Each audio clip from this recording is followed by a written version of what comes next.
So let's read a verse from the Bible. Hosea chapter 2, verse 14. Chapter 2, verse 14. Okay. Therefore, behold, I will allure her. In another translation, it says, I will seduce her. Bring her into the wilderness and speak kindly to her. Therefore, behold, I will allure her, bring her into the wilderness and speak kindly to her. You know, when I was talking about the Song of Songs, and very often if I ask you which is the most romantic book in the Bible, the answer will, there's no doubt about it, everybody will say Song of Songs, which is kind of true. Because, it is a poem between two lovers. It's an exchange of love in a very poetic and beautiful way. And we attribute different meanings to it, but more than that, it is about love. It's a book about love, right? But the Song of Songs, of course, I don't have a preference of one book over the other, but Song of Songs is a work of fiction, right? Like it's a work of imagination. It's artistry. It's poetic imagination. So it's about, if you don't know the story, it's about this girl who is sort of betrothed to, we don't know the exact storyline, but somewhat like this. This girl who is sort of betrothed to this king, but in her heart she is in love with a shepherd boy. So it's a classic boy meets the girl story, right? The boy meets the girl, but they are kind of from a poor background. They love each other. Then comes this rich guy, king. He also loves her. So it's a sort of what we call a love triangle, right? So it's a love triangle and the exchange, the love for each other and all that. In a way, it is like a Bollywood movie, right? Like, the boy meets the girl and then the other guy comes in and then there is this friction and the tension and the drama that evolves. But the book of Hosea is actually, if you ask me, it is one of the most romantic, which is one of the most, it talks about love in a very realistic, multi-dimensional way, the book of Hosea. And I don't know how many of you know the story of Hosea. And the book of Hosea starts with a marriage proposal. That's how it starts. Chapter 1, verse 2, when the Lord first spoke through Hosea, the Lord said to Hosea, go take to yourself a wife of harlotry and have children of harlotry, for the land commits flagrant harlotry, forsaking the Lord. Okay? Now, that's a little hard to hear, but the whole book starts with a marriage proposal. This man named Hosea is going to become a prophet, and this is the first prophecy. Even before he gets this first assignment, first prophecy, God asked him to go and take a wife from harlotry, which means, we don't know if she was actually a prostitute or she was actually she was a bad woman. She was a woman of bad influence. She's not a woman you don't want your son or your brother to be proposed to be married to. But that's where the whole story starts. So Hosea goes and marries this woman, and her name is Gomer, right? And so they try to work it out, and they have a reasonably happy marriage when it starts, and we don't see much problem. Go home and read Hosea if you want to. For the first 3 chapters of the Hosea gives out the whole story, and the rest of the chapters are the prophecy, which is basically coming out of their life. So Hosea and Gomer tries to work it out. They kind of have a normal married life and, love life and everything. And they have their first child, and the child is a son, and his name is Jezreel, okay? So they have a son, there's nothing wrong with it. Typical suburban family, a pastor and his wife, a prophet, obviously, and a son. They have everything going on for them, right? But then, after this child is born, Gomer tends to have her old life coming back to her. She is looking back, she is reconnecting with some of her friends from her way past, before her marriage. And they are not good company. So she is entertaining guests and she is also leaving the house. The prophet comes back after all his prophesying ministry and the wife is not there. She is traveling, the kid probably in the daycare or somewhere, we don't know. But the prophet ends up being at home, and Gomer starts traveling and mostly outside the house. And then, there is friction starts, drama starts eventually, but Hosea is not letting go. Hosea is a classic example of what true love is. This is way different than Song of Songs. This is way different than anything you will ever see in a movie. This is real love. And Hosea loves his wife, and he deeply yearns for her. He loves her. He is waiting for her to come back to him, come back to the house, come back to his family. And then, the story goes, and they have a second child, and that's a daughter. And when the second child is born, Hosea is going through a big tension because he's not even sure if it is his child. Because that's the way Gomer is acting. So this is what he names the second child, Lo Ruhama. That's the name of the second child. That means unloved. It's so sad to name your child unloved, right? When we name our children, we try to name meaningful names, particularly in India. Like when you say Sneha, it's about love, right? Or Preeti, it's about, beloved, right? Like Preeti is somebody favorite or something. I don't know, Lali means anything. There are some names without big meanings too, I guess. Sorry. Yeah, I think Joanne has some meaning too. I don't remember, but it comes from Johnson and Annie. They're the first name of their parents. But so anyway, Mathew means the gift of God, and so such as that, right? But it's so sad. It's okay to name your child a meaningless name, but it's so sad to name your child unloved. It's an explicit statement, right? That's very bad. That's as low as it can get in the relationship, you think, right? So they have this first child, and he names her unloved. And he is struggling to like his own child because he's not sure if it is his child. That's very difficult for men in particular. That's a male ego being deeply hurt because he's not sure about the chastity of his wife. And then, soon after, even though they have all these issues, the babies come one after the other, right? So then comes the other baby, the third daughter, and her name is, third one is a son. So he is named Lo-Ami. Now that means not my people. Now this time, Hosea is very, very sure that's not his son. When Lo Ruhama came, he was not sure, so he didn't really love her. He didn't like the whole aspect, so it was kind of neutral term. But when the third child came, Hosea was very sure that this is not his child, and so he names him, Lo-Ami, which means not my people, not my child. Can you put yourself in his place, Hosea? And what would you do? And I don't want to say what I would do, but it is hard for a man or a woman to imagine ourselves in that position. But Hosea still loves her, and he wants Gomer to come back, and he's waiting for her. And all these prophecies, you can see his yearning heart, it's so, the rest of the prophecy kind of unfold as a love song for Hosea, for Gomer to come back. Obviously, this has a spiritual meaning too. We are coming to that in a bit. So you're following the story, right? And what happens next is even more difficult. So Gomer decides to leave after all this pleading and a little bit of threatening too. But Gomer decides to leave Hosea, and he goes after all her boyfriends outside. And then the story again unfolds like the story of the prodigal son. So she goes out, hangs out with her friends, wherever it is, in the bar or, wherever these people go, and in brothel, and where he sells, she does maybe goes back to her old business. But what happens in the end, she loses all her money, she loses all her beauty, and she is sold as a slave. She is sold as a slave, Gomer.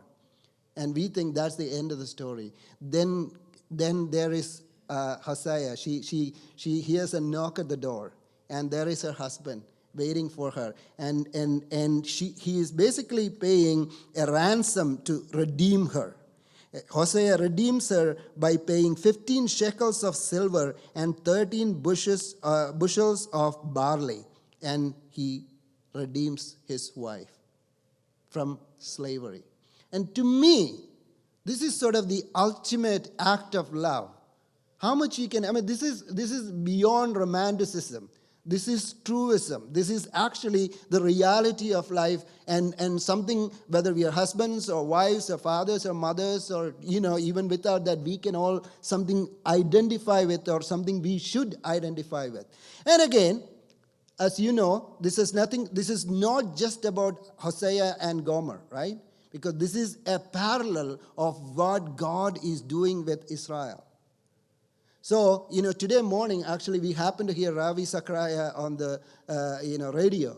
We try to listen to him more Sundays. And he happened to speak about this same chapter, same story. He didn't do the other part of the sermon. But he was saying that he was picturing this story as to this pastor going to his church, and the church members are sitting there, or, people outside the church are, looking at the pastor and says, "Hey, pastor, by the way, yesterday we paid money and we bought your wife for a couple of hours of our pleasure. Where are you going with her?" Oh, that could be the worst. When he puts it in that context, it became very real to us, So that's what is happening. Then Hosea is turning around, and Hosea tells, this is according to Ravi Zachariah, Hosea says, "Yeah, I'm glad you asked me. I'm glad you told me that, because I was waiting for you to ask that question. This is exactly what you are doing to God.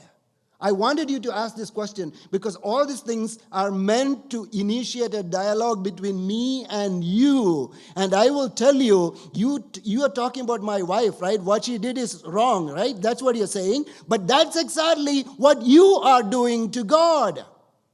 He loved you. He redeemed you. He betrothed you to marry. And you are engaged in harlotry, going after other gods and creating your own gods and your own perception of God. And this is what you're doing. And then they're keeping quiet. Do you get that? Sometimes what is happening in the life of a prophet, and that's the most difficult thing in Christian life for me to grapple with. Sometimes things happen in our life for no good reason. I wonder, Lord, why do I have to go through it? I know I'm not a good guy, but sometimes I'm not that bad to suffer certain things happening in the life. But, God sometimes uses our life as an example for other people. I've seen that. I didn't know why some of the trials I had to go through at that time. But eventually when I start speaking to some people, and suddenly that particular episode in my life added credibility to what I'm talking to them. Do you understand that? Otherwise it's a preacher preaching, opening a book. Anybody can open this book and speak, much better than I do or anybody does, right? But when, God sometimes uses our own life as an example. And it's a difficulty of the prophetic call if you have. And the brokenness we have in our life. And the trials and temptation we have in our life, both the ups and downs we have in life, God wants to use it. And poor Hosea, if you had left everything to him, he wouldn't have chosen Gomer. He would have chosen a nice Christian, well, there are no Christians at that time, nice, good, believing girl. But it was God who is orchestrating this, and he is surrendering his will to God so that his life itself can be an example for other people. And then he stick with it, the whole plan. He follows and he demonstrates the heart of God. Man, that's so difficult. I can understand God has this yearning heart for Israel, and God wants his people to come back. God wants all these, people, even though they are following idolatry or whatever corrupted thinking in their faith, God wants them to come back. But God asked me to do the same thing to my own wife? I don't know. If I want to be in that position. Do you follow that? And that's the prophetic call. And that's where Hosea is demonstrating true love and the heart of God right there in prophecy. So the verse which we read, I'm going to read that again, is actually, and now it has a literal meaning and also a figurative meaning, right? literal meaning is Hosea, between Hosea and Gomer. And the figurative meaning is God and Israel. So here is Hosea trying to set up a date, or God is trying to set up a date for Israel. And he wants to seduce her. He wants to allure her, woo her into, that's how you court a girl, right? Like, most of us didn't have to do anything because we all had arranged marriages. So, some of us even don't know what I'm talking about. But generally, people here have to woo or to entice or allure a girl into falling in love with a man. Like normally it has to be initiated by a man, right? So this is what God is trying to do. So God is setting up a date. Again, like I said, this is a context which is not very familiar for many of us, but in our life, in our marriage, actually, even though we had an arranged marriage, we had a couple of occasions to date because her parents are coming from a very liberal background, and so they allowed for us to court for almost a year. So we got to, go for coffee, and even before getting married, which is 18 years ago, that was very bad at that time, but but we did so. But I still remember our first date. I still remember, and said, okay, we could go on a date. So, that was so exciting. And I got all these ideas from the English movies about date. And so this is when I was an engineer back in Cochin. And that time, one of the biggest hotels in Cochin was Presidency, next to your place, right? The 4-star hotel. Now there are so many 4-stars and 5-star hotels. So I arranged, and I used to do a lot of company meetings in Presidency, like very expensive hotel. Not everybody can afford it, but at that time I could. And so I called the guy, and they know me because I give them a lot of business. I asked them to give us the best seat and the nice little corner, and even kind of the best time to come so that there won't be a big crowd. And I set up everything, and I'm waiting. I still remember that day, waiting for my first date with Joanne, the girl I'm going to marry. Sorry, I told you it's a Valentine's summer, right? So I'm waiting, and after 5-10 minutes of the time, Joanne comes with her older auntie and her younger auntie and 2 kids of the younger auntie, right? So that was, from there everything goes down the drain, right? So that was our first date, and I ended up paying for all these people in Presidency. And that kid ate my ice cream too. That was the worst thing. So the dating. But having said that, this is important. Like maybe I'm going away from sermon, but maybe this is something we all need to know. Even though some of us couldn't date before marriage, and something we regularly do after our marriage, and credit goes to Joanne here, is that I've shared this with some of you. Every Wednesday morning we go for a breakfast, so that's our date, and we have been following it religiously for so many years we can't even remember. And that's actually a good thing, whether you're married or you're in a relationship. It can even be a platonic relationship, but having breakfast with somebody or having a meal with somebody on a regular basis can actually nurture your relationship. So especially in our marriage, right? We get so busy, we get so involved, and because we get so involved with other people, and our family is often, we neglect by mistake, by default. Like we don't even realize that. We don't have time for our family, especially in ministry. Much more than in anything, right? Like I'm sure, because people want to talk to you, people want this, that, and you think you're thinking that you're doing all this good thing, but at some point we might be neglecting another area. So anyway, so that's something we do on a regular basis. But when you do that kind of a dating, so what I'm saying is that I have some legitimacy or some credibility to talk about dating in this setting. That's all I'm saying. So when you pick a place for dating, a desert is the last place you should be picking, right? And this is what God says. Therefore, behold, I will allure her, I will seduce her, bring her into the wilderness, bring her into the desert. I don't know how many girls in this room will be tempted by a guy saying, hey, let's meet in the desert and I'll pick you up at 7 p.m., right? No, you all want Presidency, right? You all want a good, nice, posh restaurant. That's what you want.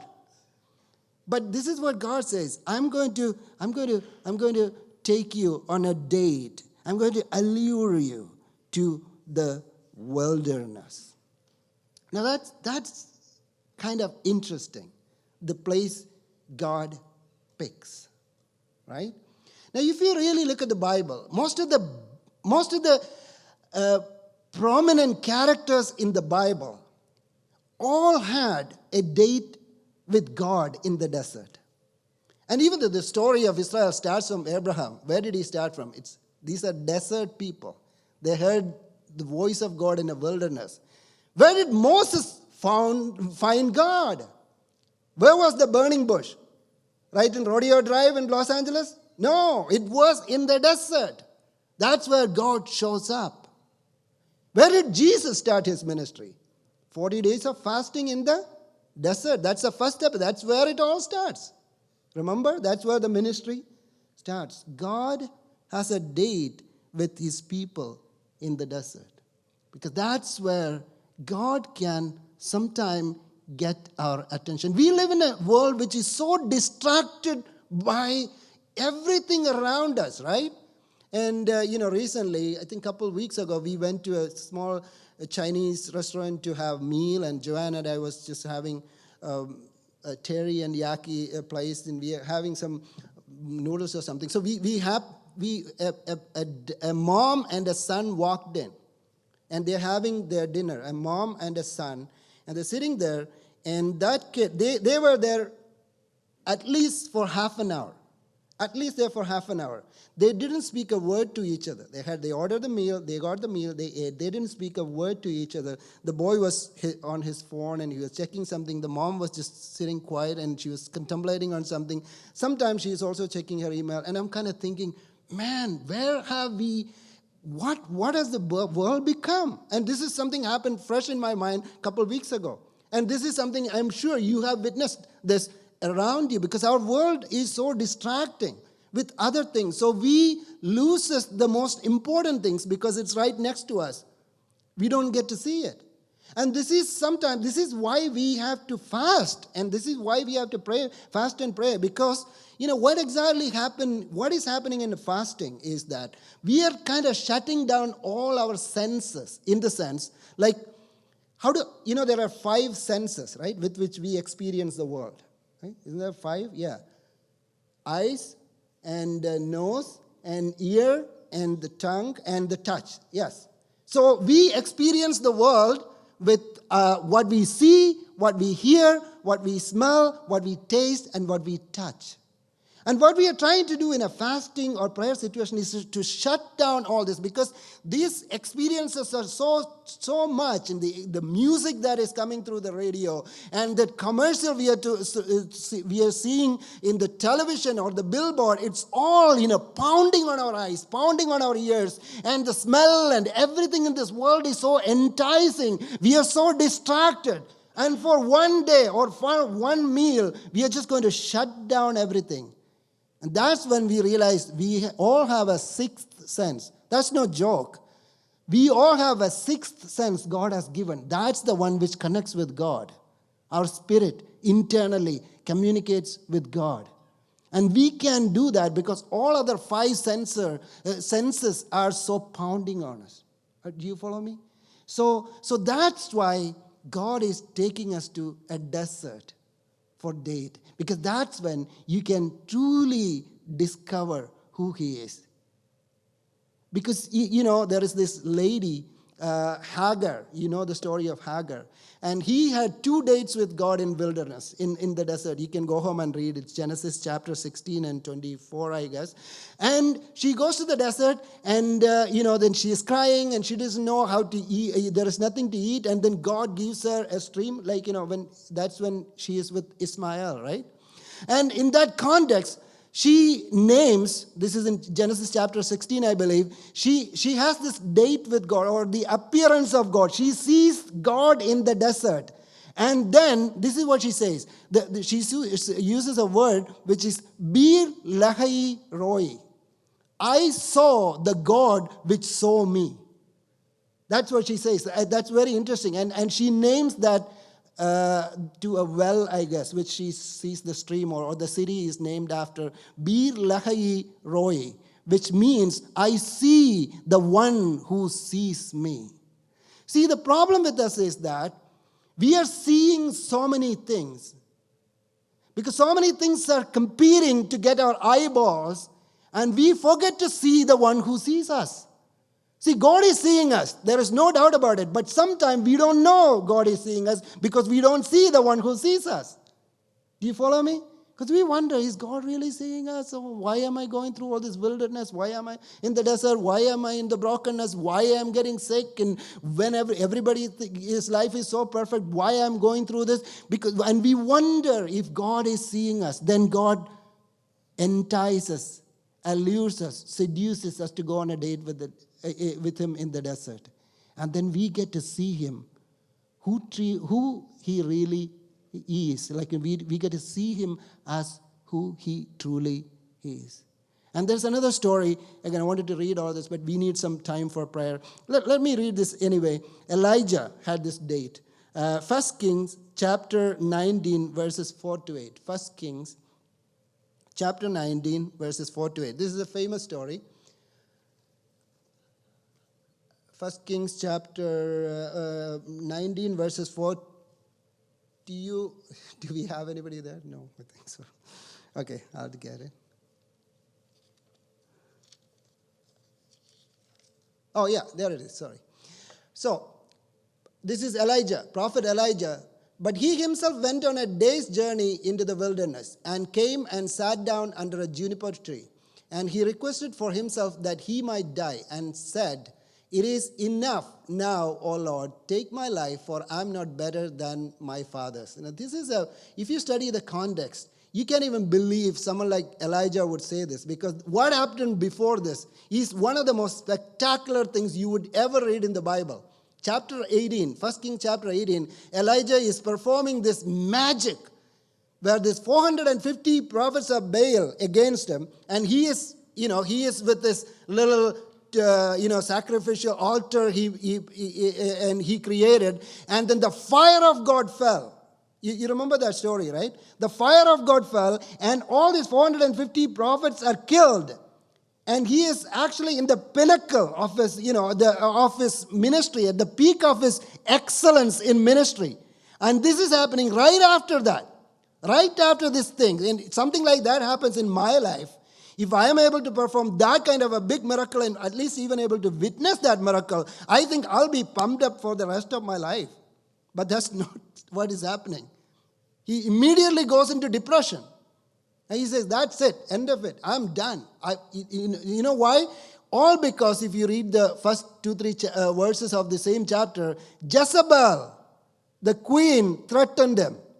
Jezebel is I'm going to get you. I'm going to get you for this. Just by that simple threat, no disrespect to women, but at that time, women were considered a big threat. And just because that queen threatened him, he just decided to leave his entire ministry. He was so depressed. And there he goes, and he's lying under the juniper tree. And the next verse is 19:5. Yeah, he lay down and slept under a juniper tree, and behold, there was an angel touching him. And he said to him, "Arise and eat." There's the menu. The waiter comes with the menu. Remember the dating scene? Yeah, let's go to the next one. Then he looked, and behold, there was at his head a bread cake baked on hot stones. That's not bad. It's not bad for a dessert, right? A couple of sausage would have been nice, but we can go with that. A bread cake baked on hot stones and a jar of water. And he ate, drank, and lay down again. One more verse. The angel of the Lord came again a second time and touched him and said, "Arise, eat, because the journey is too great for you." One more verse. So he arose and ate and drank and went in the strength of that food 40 days and 40 nights to Horeb, the mountain of God. See, it's as funny as it sounds. Like, he eats and then he goes to sleep. Then again he gets to eat, and then he was going to sleep probably. Then God says that, no, you have a big long way to travel. And the strength of that food, he traveled for 40 days. 40 days. And I think it's the same food Jesus had too, just before he went into the fasting. You remember Jesus was 40 days of fasting? And probably the same kind of food he had and kept him for the next 40 days of his life and next 40 days of his ministry. So this is the power of dating with God. This is the power of God's seduction. This is the power of us spending time with God in the desert. And this is the true love, yearning for you. Even when you are deserting him, and even when we are walking away from his presence after our old friends, into our old professions, which disrespects God or disregards God, but he comes after us, yearning for us. And my question is, have you ever received a call from God to have a date with him in the desert? Or are you there already? Do you wonder sometime, why am I in the middle of all this chaos? All I can see is desert. All I can see is sand. Where are the trees? Where are the rivers?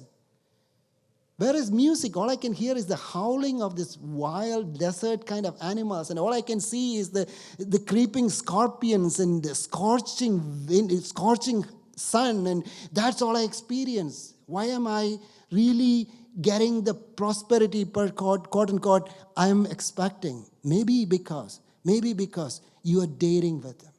God is on a date with him. God wants to show you who he truly is and who he truly can be in your life, to get to know him fully well. And this is our time to grow in a relationship with him. And this is the time to get closer to him.